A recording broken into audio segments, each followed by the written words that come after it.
Ladies and gents, my name is Xander, aka Deislayers, and in this video, we're going to discuss and review this incredible and very powerful pulse rifle called the Blast Furnace. And man, do I gotta say that this thing right here is a two-bursting beast.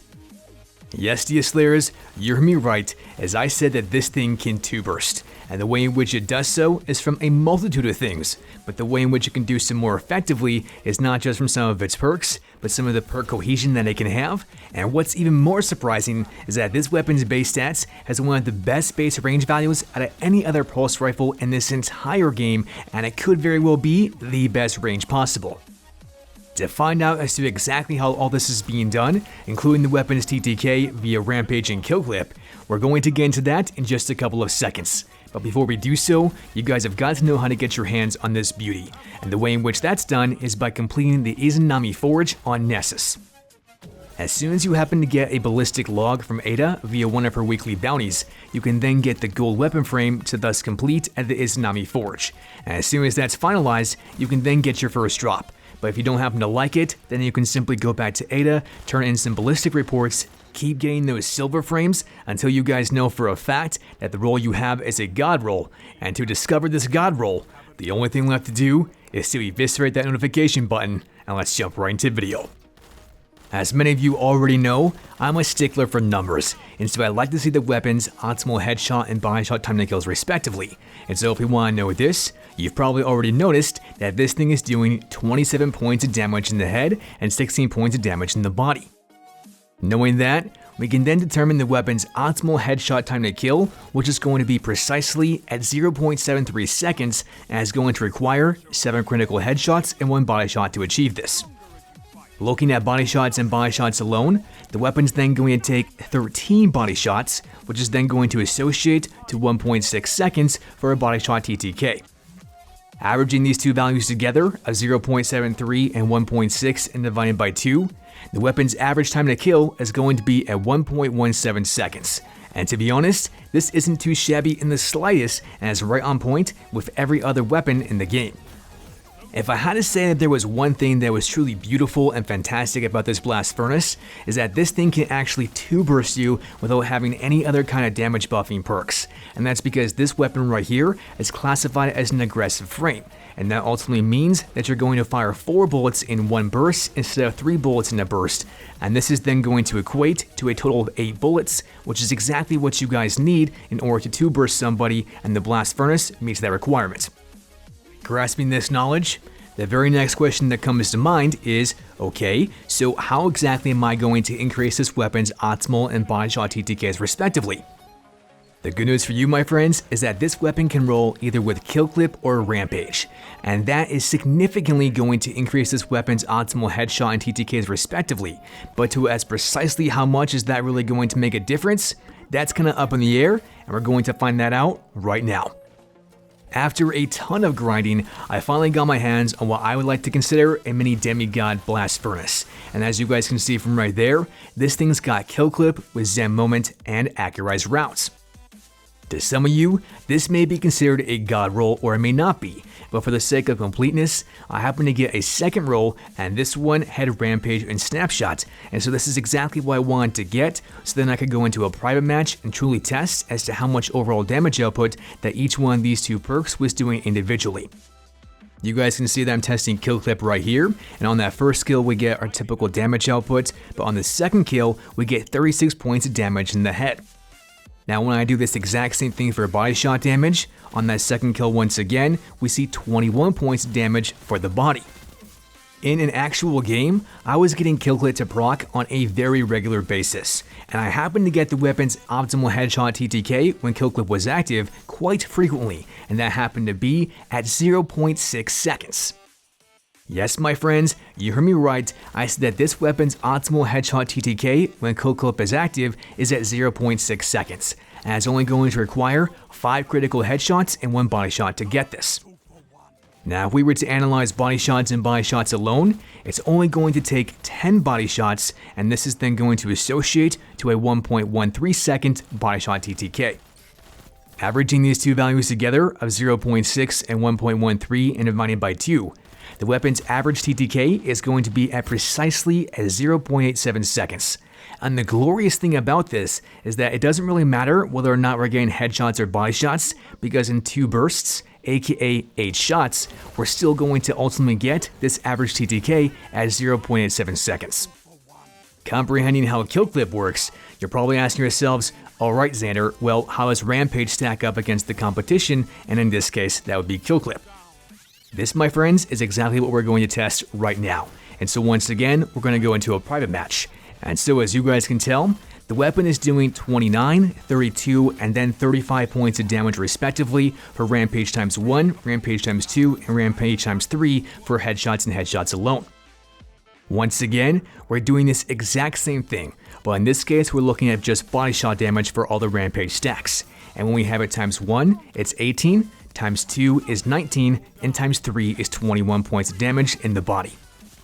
Now when I was using my blast furnace with Rampage and Snapshot in an actual game, I was certainly getting Rampage times 1 to proc very quickly, but Rampage times 2 and Rampage times 3 was barely ever happening, if at all, and the reason is because Rampage simply just doesn't last long enough.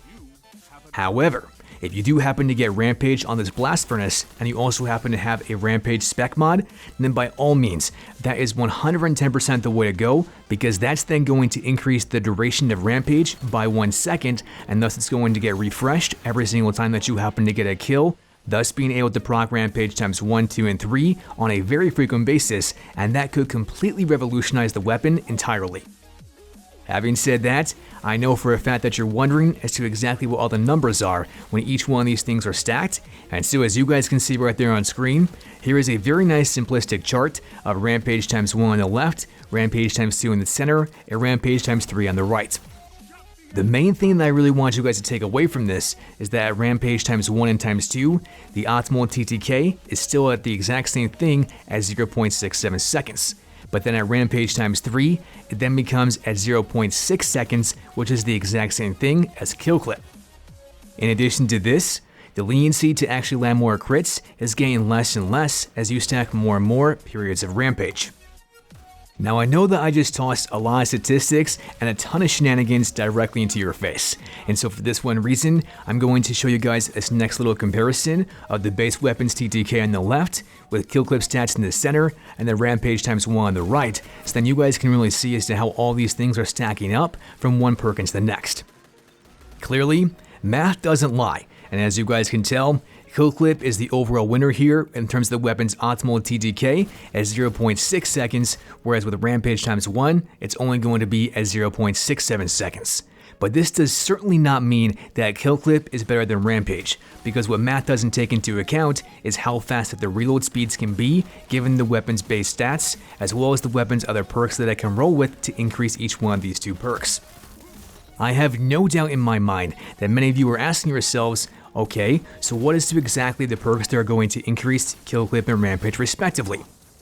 To you, I say that in order for this weapon to be a god roll, it has to have either kill clip and Rampage, and in association with this, you guys can tell right there on screen that's going to have either Outlaw, Feeding Frenzy, or Zen Moment to help each one of these 2 perks. The reason why I like to have all 3 of these perks highlighted here is because each one of them is either going to thus increase the reload speed or help you proc more crits to thus either get more damage faster with Rampage or kill clip. No matter how that you guys look at it, if you happen to get any one of those perks that you guys see right there on screen in that 3rd and 4th columns, then by all means, keep this weapon as it's going to be at least a demigod, if not a god roll. But the way in which this thing can be even more powerful is from that 2nd column. And so as you guys can tell from right there, we have the 2nd column perks that I would recommend, and that's Accurized Rounds, Drop Mag, Tactical Mag, Steady Rounds, or Flared Magwell.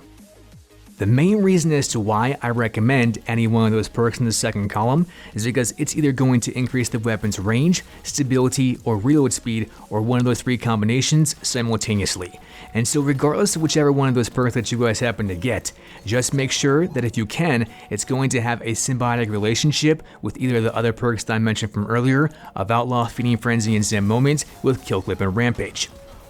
For example, if you happen to get something with, say, Rampage and Feeding Frenzy, then maybe an ideal perk here would be Steady Rounds or Flared Magwell, as either one of those two perks is going to increase the weapon's stability, and thus you're then going to have a better chance to get more crits, thus proccing Rampage, which will then proc Feeding Frenzy, and you guys can see the symbiotic relationship that I'm referring to in this case. Similarly, we could also say that we happen to have Zen Moment and Kill Clip, and in my case, I happen to have Accurized Rounds. But what you also might want to have is something like Drop Mag, as that's also going to then increase the weapon's reload speed drastically, which is then going to proc Kill Clip, and you guys can already tell of the symbiotic relationship here. As far as the weapon's sights go, I would highly recommend that you guys get either one of the short zoom scopes or the medium zoom scope, and those three sights can be seen right there. And it really doesn't matter as to which one that you actually get, because that all just depends on personal preference. But even so, I want you guys to look for all the perks that you guys can see right there, because if you happen to get any kind of combination of those perks that you see, that for sure is going to be something that you want to consider, as it could be a demigod role, or it could be the true definition of a god role, and it's all going to fit your personal preference and playstyle as to which one that you guys want the most. Knowing all this knowledge about perks, the only other thing that I want to discuss is the weapon's base stats. And so as you guys can see right there, the weapon's range is by all means the most significant, phenomenal, and truly astounding base stat here at 81 out of 100. And to just show as to how powerful that actually is, I'm going to show you a private match right now. Because in a private match, what I try to do is I try to take out the Darcy. And with this Darcy, I'm measuring as to exactly how far I can have an optimal distance and still have no damage fall off whatsoever. And that distance is 58 meters.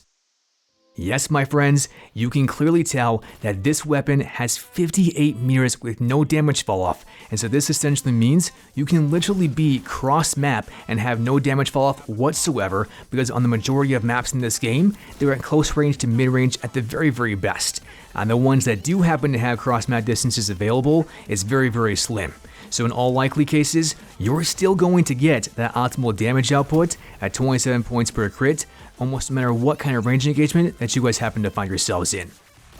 With that, I just want to take one more step back and show you guys the rest of the weapon's base stats. And so here's the nice little chart again, and what I want you to recognize is the weapon's stability at 67 out of 100, its aim assistance, which is very low at 42, and the weapon's recoil direction, which is somewhat decent at 65. The reason as to why I point out those three stats is because those things right there are going to determine the weapon's shot rhythm. I am a huge fanatic of shot rhythm, as I believe that it's the true one thing that's going to dictate as to how effective and as to how efficient a weapon can actually be.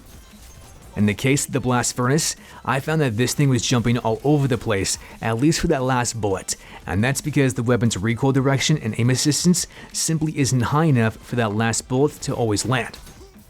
As far as the weapon's other base stats go, it's got a great magazine size at around 38 to 40, but the weapon's handling speed at 31 and its reload speed at 42 are absolutely terrible. And for this one reason, you've got to be able to have number one, very good map awareness, because the handling speed and your reaction time is simply not going to be enough, so you've got to be able to anticipate where guardians are coming from. And the reload speed is also going to need a boost with some of the other perks that this thing can roll on, especially if you want to be able to proc Rampage and Kill Clip almost every single time. After taking all these things into account, if I had to say whether or not the weapon was good, bad, or neither, I would say that this thing is fantastic and excellent. And the reason as to why I say this is because the weapon's base range factor is one of the best, if not the best, in the entire game out of any other pulse rifle, period. Furthermore, when you take into account that this weapon can 2-burst on the very first kill every single time, that within itself is astounding. But when you couple it with, say, Kill Clip or Rampage, that's when the lethality on this monstrosity can get even more so, and that, my friends, is going to make enemy guardians a little bit salty. All I can say is that no matter what kind of playstyle that you guys happen to have, whether it's aggressive, passive, or somewhere in between, this Blast Furnace right here is going to annihilate, decimate, and truly incinerate every guardian in its path, making that oh so crispy sound just like popcorn. Let me know what you guys think about the weapon down in the comment section below, whether you like it, you don't, you like my assessment, or you despise it. And regardless of what you guys happen to think, I'm certainly going to respect your opinion, and I can't wait to see exactly what you guys gotta say. And lastly, go ahead and check out some of my other new videos. as you guys can see right there on the screen. If you happen to enjoy this one, then you're definitely going to enjoy those as well. That's pretty much all I've got for you as of right now, and so as always, Deislayers, great gaming, until next time.